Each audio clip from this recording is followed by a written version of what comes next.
ده ممكن يكون اقوى ابديت اتعمل من وقت اصدار الار او جي الاي. عشان كده حبيت اشاركه معاك في الفيديو السريع ده، لان الجهاز دلوقتي بقى بيدعم الجايرو بشكل ثابت ومستمر، وكمان اضافوا السي بي يو بوست. خلينا اول حاجه ندخل ونشوف ازاي تقدر تعمل ابديت للجهاز بتاعك على اخر اصدار. خلينا نروح للارمور كريت نفسه الاول، ومن ارمور كريت بتروح للكونتنت، وبعد كده بتروح للابديت سنتر، ومن الابديت سنتر بتروح تعمل على تشيك فور ابديتس. هيتشيك على اخر اصدار، وهيتشيك على البايس، وهيتشيك كمان على اخر فيرجن من الارمور كريت نفسها، واخر فيرجن هي 1.450.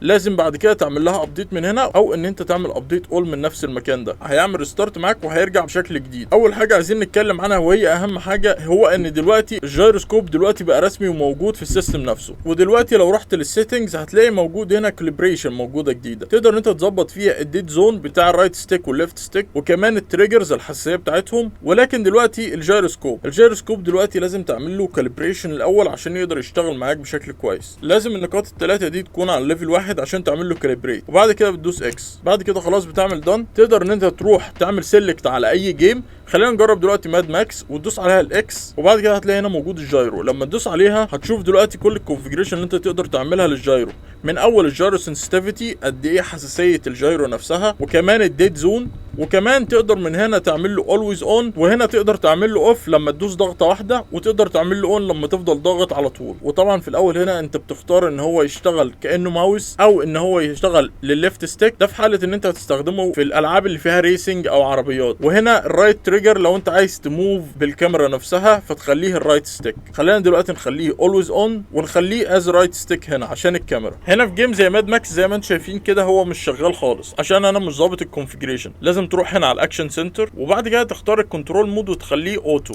لما تخليه اوتو الوقت هيتحرك معاك زي ما انت عايز.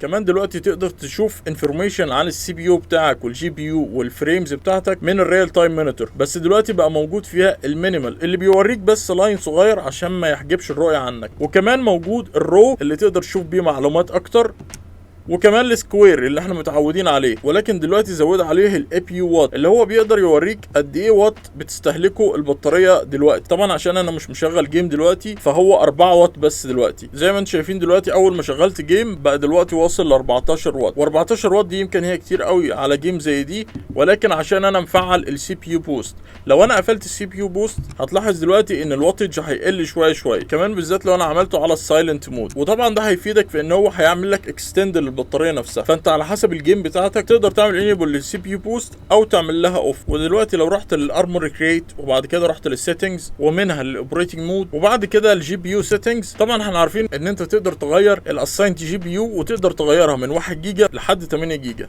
بس الافضل انك تخليها على 4 جيجا او الاوتو. ودلوقتي اضافوا كل الاوبشنز دي اللي تقدر تعمل فيها السوبر ريزولوشن، وكمان الانتي لاج والراديوم بوست عشان يقلل لك من اللاج جوه الجيم، وكمان يعمل لك بوست للبرفورمانس في راديوم بوست.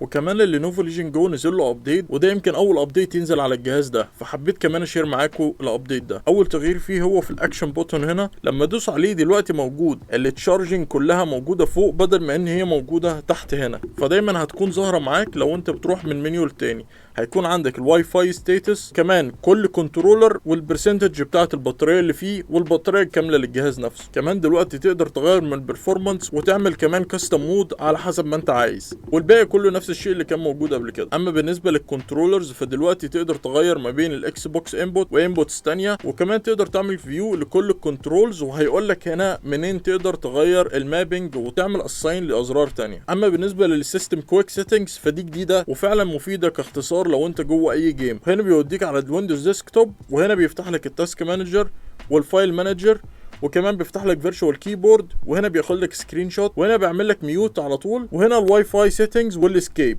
ودلوقتي في الجنرال سيتنجز تقدر ان انت تغير ما بين الريفريش ريت ال 60 هرتز وال 144 هرتز بدون ما تكون موصل على الشاحن. دلوقتي انا هغير ويتغير على طول معاك الريفريش ريت. قبل كده ما كنتش تقدر تعمله الا وانت موصل الباور. وفي حاجه بسيطه ضافوها في الارمور كريت، وهو لايت السبايرل الجديد بيتغير بالشكل اللي انتوا شايفينه ده، وتقدر ان انت تزود البرايتنس بتاعته، وكمان تزود السبيد بتاعته على حسب ما انت عايز.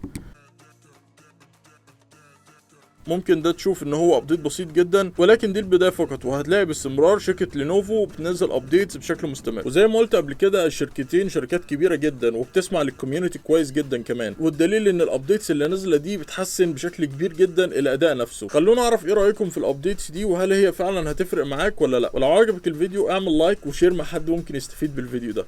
شكرا جدا على المتابعه، واشوفكم في فيديو جديد.